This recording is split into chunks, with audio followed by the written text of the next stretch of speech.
चलिए बेटा, प्रभु श्री राम का नाम लेके नया क्वेश्चन स्टार्ट करते हैं। ये है क्वेश्चन नंबर 2। चैप्टर का नाम आपको पता है, financial statement of sole proprietor. हम कर रहे हैं टीएस गरेवाल की बुक से। ठीक। स्टेप क्या था हमारा? स्टेप ये था कि हम पहले रीड करेंगे क्या अपने एडजस्टमेंट्स, अकॉर्डिंगली अपने ट्रायल बैलेंस में मार्किंग करेंगे। तो सबसे पहले आ गया आपका closing stock.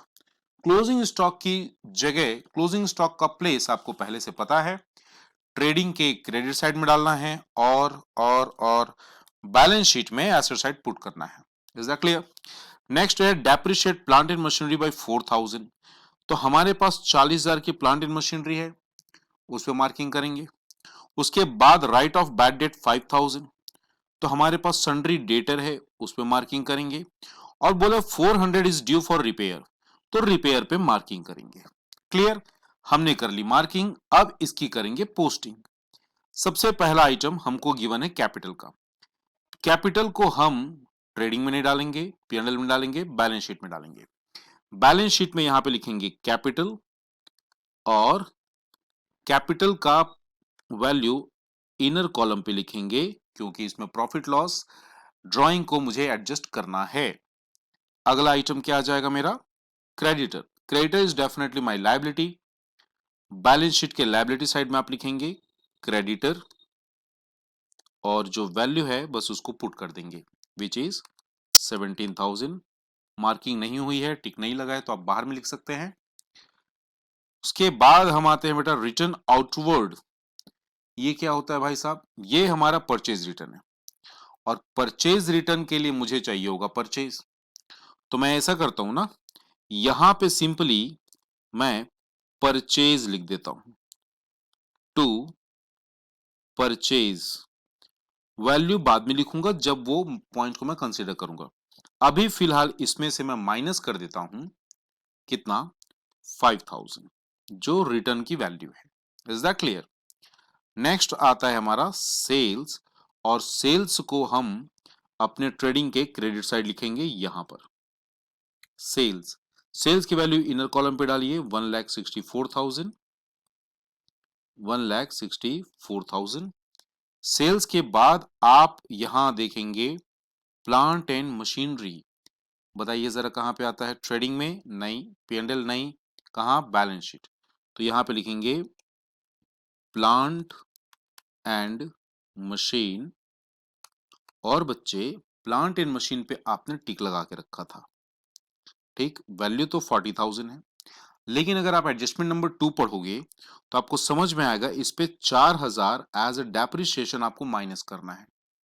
40,000 minus 4,000 comes to 36,000 यहां पर, और यही 4,000 एक बार और हमारे प्रॉफिट लॉस अकाउंट में आएगा। प्रॉफिट लॉस अकाउंट के डेबिट साइड में डालेंगे हम, यहां लिखेंगे टू डेप्रिसिएशन ऑन, शॉर्ट में प्लांट एंड मशीन 4,000। क्लियर? इसलिए मार्किंग मैं बोलता हूं जरूरी है। Debtor, sorry, plant and machinery, उसके बाद आता है डेटर, और डेटर पे भी हमने मार्क लगा रखा है। पहले तो हम अपने बैलेंस शीट में डेटर लिख लेते हैं। डेटर की वैल्यू यहां पे गिवन है 24,000, और जल्दी बता दो मार्किंग क्यों करके रखा था? Point number 3, right of bad debts 5,000। तो आप यहां पे 5,000 माइनस करेंगे, वैल्यू आएगी 19,000, यहां पे इसको पुट करेंगे, और यही 5,000 आप अपने प्रॉफिट एंड लॉस अकाउंट में लिखेंगे to bad debts. To bad debts value हो जाएगी कितनी? 5,000। नेक्स्ट डेटर हमने कर लिया, फिर आता है ड्राइंग विच इज 10,000। सीधा आप पहुंचेंगे कहां पे? कैपिटल में, और इस 1,00,000 में 10,000 माइनस कर देंगे ड्राइंग की वैल्यू। क्लियर? ड्राइंग के बाद नेक्स्ट आइटम आता है हमारा परचेज। परचेज को हमने यहां पे छोड़ रखा था, वैल्यू लिखेंगे 1,05,000, और फाइनल वैल्यू आ जाएगी यहां पे 1,00,000 रुपए। हमने 5,000 पहले से माइनस कर रखा था बेटा, वो हमारी लिस्ट में पहले आ गया, इसलिए हमने उसको पहले से लिख रखा हुआ था। क्लियर है?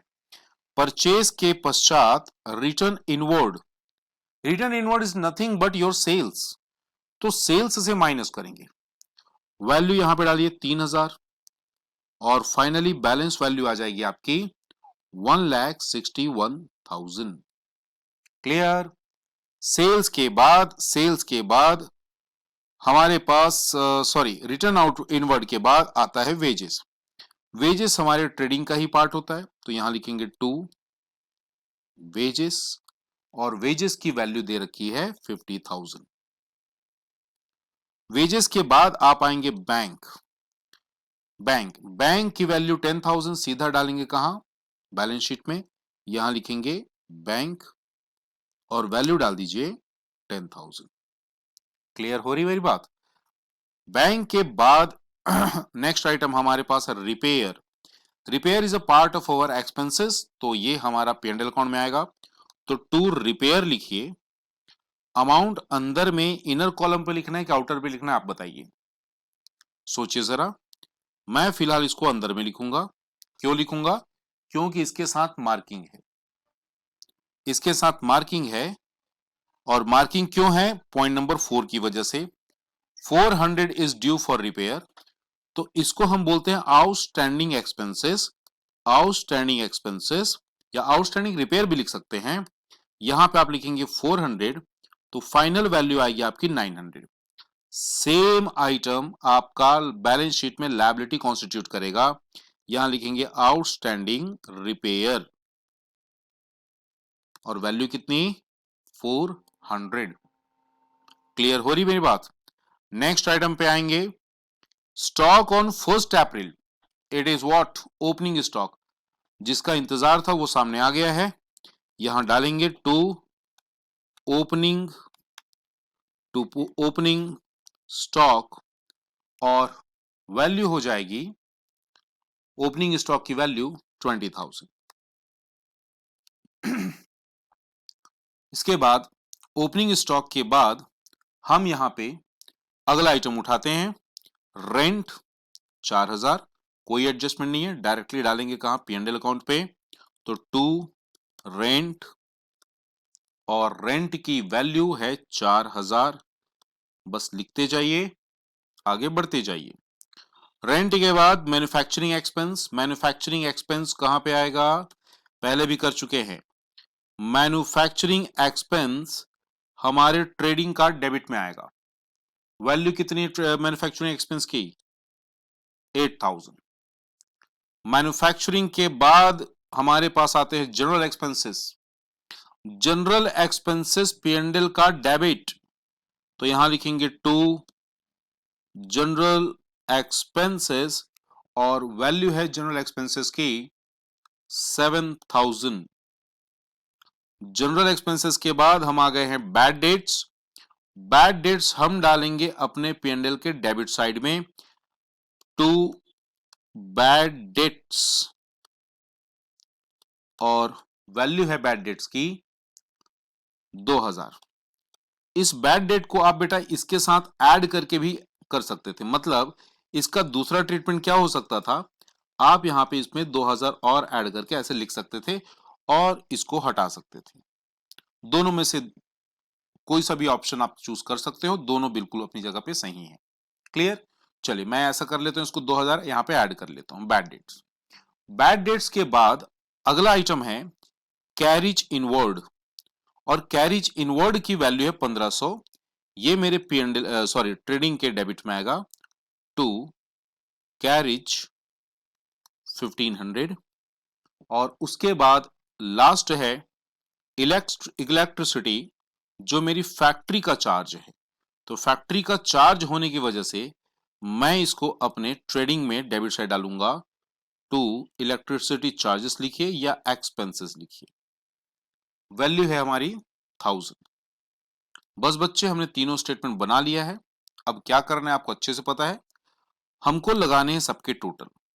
ठीक, एक चीज हमसे मिसिंग है, मिसिंग क्या है मेरे बच्चे, क्लोजिंग स्टॉक। क्लोजिंग स्टॉक को हम प्रॉपरली पुट करेंगे और कहां पे करेंगे, ट्रेडिंग के क्रेडिट साइड में, by closing stock value already given है 14,500 और सेम चीज हमारे बैलेंस शीट में एसेट कॉन्स्टिट्यूट करेगी, तो यहां पे लिखेंगे क्लोजिंग स्टॉक, वैल्यू आ जाएगी 14,500। अब हमारा क्वेश्चन फाइनल हुआ है बेटा। अब हमको अपने क्वेश्चन को टोटल करके आंसर निकालना है। क्रेडिट साइड का टोटल पहले लगाएंगे। क्रेडिट साइड का टोटल आता है, क्रेडिट साइड का टोटल हमारा आ गया 1,75,500। This is total. Debit side का इसका टोटल आता है 1,80,500। मेरे बच्चे डेबिट साइड हमारा ज्यादा आ रहा है 1,80,500। इसका मतलब यह हुआ कि इस बार हमको प्रॉफिट नहीं होने वाला, हमको होने वाला है लॉस। तो आप यहां पे लिखेंगे बाय ग्रॉस लॉस, वैल्यू हो जाएगी 5,000। कैसे निकाला? 1,75,500 माइनस 1,80,500, 5,000 का डिफरेंस, और इसका ग्रैंड टोटल आएगा 1,80,500। यहां पे भी सेम वैल्यू डालेंगे 1,80,500। तो फिलहाल हमने अपने ट्रेडिंग को हैंडल कर लिया है। ट्रेडिंग अकाउंट कुछ ऐसा बनेगा। इस ग्रॉस लॉस को लेकर हम जाएंगे अपने प्रॉफिट लॉस अकाउंट में। पिछले क्वेश्चन में जब ग्रॉस प्रॉफिट हुआ था तो आपने उसको क्रेडिट साइड पुट किया था। अभी जरा बताइए किस साइड पुट करने की इच्छा है? डेफिनेटली ये हमारे डेबिट साइड आएगा, तो यहां लिखेंगे टू ग्रॉस लॉस, वैल्यू डालेंगे 5,000। मेरे बच्चे 5,000 का लॉस हुआ है आपको, उसके पश्चात बाकी हमारे पास क्रेडिट साइड में कोई भी आइटम नहीं है, तो हम केवल डेबिट के ही टोटल को कंसीडर करेंगे। और डेबिट का अगर हम ठीक से टोटल लगाएं तो इसकी वैल्यू आती है 27,900, और यही आपका नेट लॉस है। तो यहां लिखेंगे बाय नेट लॉस 27,900, और यही लॉस, पहले तो आप टोटल करके अकाउंट को क्लोज कर दीजिए 27,900। यहां पे जो लॉस आया ये आपके कैपिटल से रिड्यूस किया जाएगा, माइनस किया जाएगा। सिंपली यहां पे आप लॉस को माइनस करेंगे 27,900। तो अगर हम इसको ठीक से कैलकुलेट करें, 1,00,000 में पहले 10,000 निकालेंगे, 90,000, 90,000 में 27,900 विच कम्स टू 62,100। और वैसे ही बैलेंस शीट का मुझे चाहिए होगा ग्रैंड टोटल, तो 62,100 प्लस 400 और कर दिया जाए तो ये हो गया 62,500, प्लस 17,000 किया जाए तो ये हो गया 79,500। वैसे ही इस साइड का भी टोटल करेंगे, यहां का भी वैल्यू आएगी 79,500। तो मेरे बच्चे कुछ इस तरह से आपका ये क्वेश्चन बनने वाला है। क्लियर? ये आपका ट्रेडिंग अकाउंट रह गया, ये आपका प्रॉफिट एंड लॉस, और ये आपका balance sheet. Is that clear?